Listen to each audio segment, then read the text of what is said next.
Okay, so I know I'm late on this one, but it's been sent to me so many times, I think we should go through it. So I'm here today because I'm a mama and I have two baby girls. Well, they're not babies, but I think they are.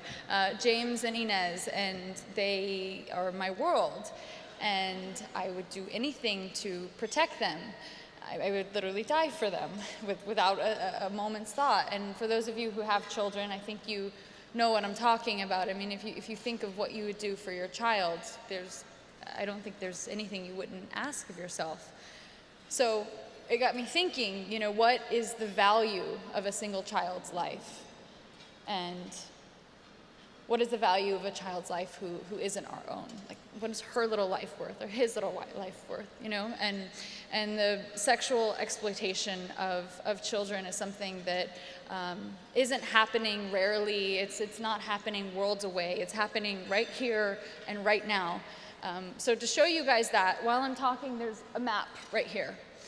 And if you guys look up at this map, every time a dot shows up, is it live? What's happening? Oh, there you go. There you go. Now they have it live.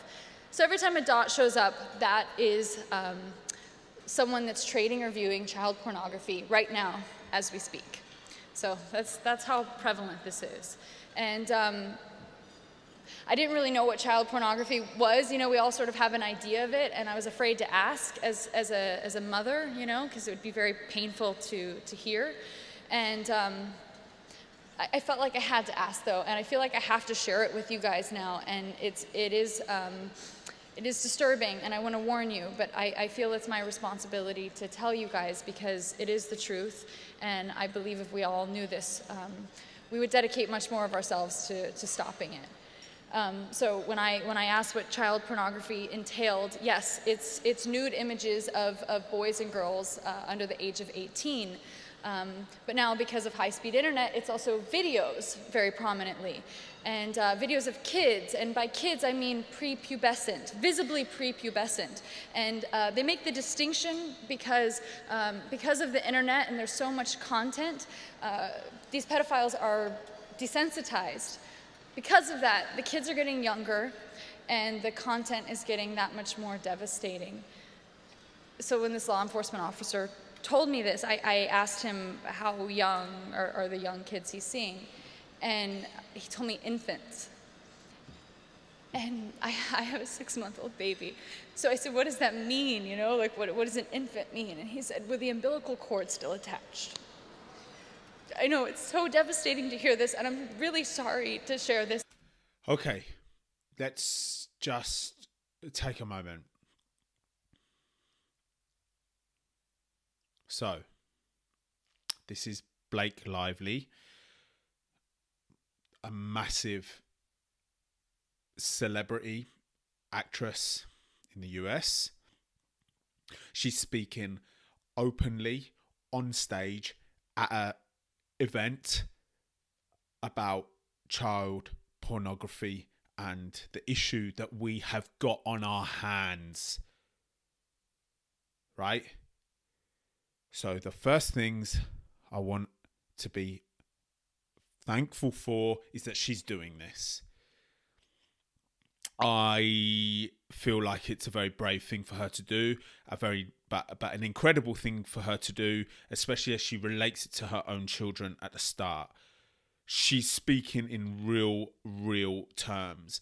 I have also heard that when child pornography, child abuse material, however you want to term it, is found by the police, it is categorized into levels of age. And category A, I have been told before, category A is infants. It's babies. That is something that you can't even get your head around, right? You can't even get your head around. Let's see what else she says. Share this, but I'm grateful that you guys are listening because this is actually happening, and it's important that we know this and that it resonates with us so that we think about this in our days and in our personal life. So I asked them what happens in these videos, and unspeakable things happen, but I'm again going to speak about them because I feel like if these kids are experiencing this, the least that they deserve is for us to hear what is actually happening to them. So no, it's not just touching. There is penetration.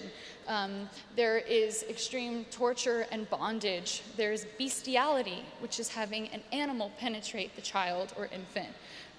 There is incest. I mean, they said you think of it, anything you could think of, it's out there and it's being traded, and it's 30 to 50 million files a day being traded that we know of. I mean, you can see what's happening right now. And this is happening to any child and every child. 90% of children know their abusers. So, our children are at risk. You may know this person. It may be a doctor. It may be a coach. I thought that people that were working with children were people that wanted to protect them. But oftentimes these people who have this propensity for wanting to lure children, and they find out a profession that gives them access to children and lots of them. And ideal victims are young children because they can't speak up and they don't make great witnesses. If they do, only 10% of children actually do speak up once they've been abused. So what's incredible about the Child Rescue Coalition is that they are proactive. They don't wait for these children to speak up. They can identify these pedophiles. They can see the IP address that's trading this child pornography. They don't know, there's no privacy issues, there's no big brothering. They see the IP address of who's trading these files, and they give that to law enforcement. And the trading of these files is a felony, so law enforcement can knock on that person's door and see if that person has access to a child. Because the average abuser abuses between 50 and 100 children in their lifetime, per person, per abuser. And the average... Okay, so many facts there. So many facts. 90% of children that are being abused know their abuser. A paedophile has between 50 and 100 victims in their lifetime. I heard it to be 50 and 150 victims in their lifetime. That statistic right there is exactly the reason why it's not just okay to not pursue these people that did these things. Because most of the time, the majority of cases, they're still doing these things.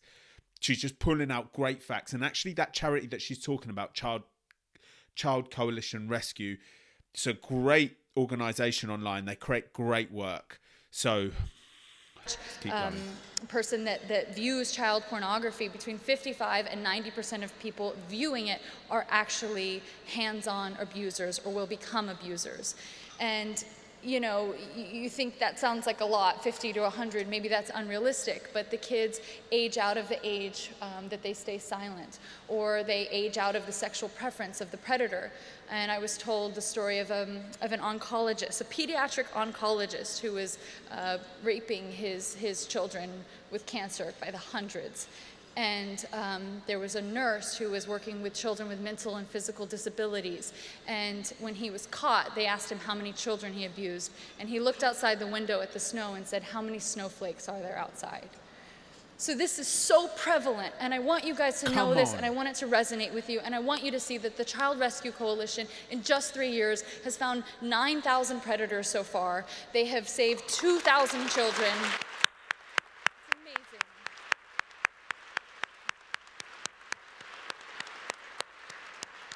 And yes, they need donations. That's great, because then they can continue to make this tool free for law enforcement. But they also really need introductions, which is why I've been talking for way too long, and I'm very aware of that, and I'm sorry. But you guys are all very important and well-connected people. So this is my time to tell you, they need introductions. They need introductions to big companies. So for example, let's say, because they have the IP address of all of these predators, they could give the IP address over to care.com or Uber. And if that person is filing for an application to work at this company, to become a nanny or a driver, they're immediately rejected because they've traded child pornography. Or if Comcast wants to receive their list of IP addresses, or any big internet service provider, they can block that content from being shared because they know what those files are. There are no privacy issues. They just block that illegal content. So why the hell are we not doing this? It makes no sense. Absolutely. We have to make these introductions. We have to help these kids. It doesn't infringe on anything legally. So I just encourage you, table 17, we have flyers with the list of companies that need introductions. So thank you to Carly Youst, who's here, the founder and CEO of the Child Rescue Coalition. She is the real hero, along with everybody at the coalition, Bill Wiltsey. Thank you to everybody protecting our children. They are the real heroes. And thank you to all of you who spent your afternoon sitting here, listening to all of us talk about these things that are really painful. And I just think, I just feel really grateful to have the opportunity to speak for the people that aren't able to speak for themselves. And I know that all of us feel that way today. So thank you for valuing everyone's life, for these children's lives. Thank you. Sorry for talking for so long. Okay. This is huge, isn't it? That's such a big speech. Why has it only got 4.4 million views? Why? It's even on there. It was a Variety. It's a presentation called Variety, and they've only got 4.4 million views. I wish that should have more. I've got so much to say, right? First thing I want to cover is this child pornography, child abuse material situation that we have got on our hands. She said that it's 30 to 50 million files traded every day that we know of. And I don't think anybody's arguing that what we know is the tip of the iceberg only. Why are internet providers like Google and all the social media accounts, why are they not pressured more to monitor their platforms that this material is being shared on? That's up to us probably to put more pressure onto them, because it's not a profit making exercise, is it, for them to do this? So they're not going to do it without pressure. I have a feeling like that things like the dark web, where apparently all of this is going on, I am going to say that those pornographic websites on the dark web are behaving just like the ones that we all have access to on our normal internet, with categories. She mentioned there, didn't she, age ranges. She mentioned there bondage, BDSM, bestiality. I reckon it's all categorized. I think it's more of a problem than we could even let ourselves imagine. Maybe a couple of years ago, I made a 1 minute video that I posted, and I said, I wonder what the response would be if we were to show a real video of child sexual abuse. Like, we could pick from one of the many millions that are available online. What would the response be? Would it cause such public outrage that the government will be able to do nothing but shut down this situation that we're allowing to happen? Or would it be so devastating that it would just get, it wouldn't be allowed to be showed or shared on the internet? I sometimes say, would it be so crushing for us to see it that there would be a global response? And I'm sorry to liken it to this, but like the coronavirus got, where every government from every country stepped in to stop the spread of the problem. Or would it just be one of those videos?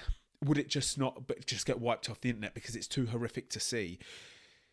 That's always been a thought in my head, because like Blake said here, there are millions, tens of millions of videos every day. Could you imagine what it's like for those people who have been videoed to know to know that they're online. Now, many of the children maybe were videoed in secret, so they don't know. Many of the children were too young to even be aware of their surroundings when we're talking about 3, 4 or 5-year-olds.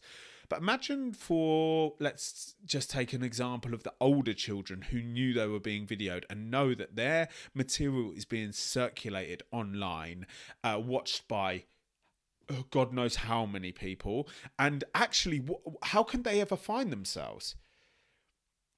Because you cannot type in, how would you ever go realistically trying to find yourself? But you can't search anything. Even when I'm trying to do research for certain videos or posts that I make, I have to be very careful with what I'm typing into Google. I think this situation is the magnitude is huge. I'm so pleased that she's spoken about it. I'm so pleased, even though it's only 4.4 million views online. I wish it got more. But she is an advocate for this Child Coalition Rescue charity, which are on Facebook and Instagram. And actually, about 2 hours ago, Child Coalition Rescue actually shared on their Instagram story my latest film. So I actually have my fingers crossed that I can just get in front of these people and try to get my video to somebody like Blake. My recent one, the short film, I just feel like if I could get it in front of her, maybe she would also just want to help me spread the word. It's like I really am waiting for a big break with what I'm doing. I need somebody like this to share it. I've messaged her many times with my work, but obviously she's got like 20 million followers, so it's difficult to get through to her. So maybe we leave it there.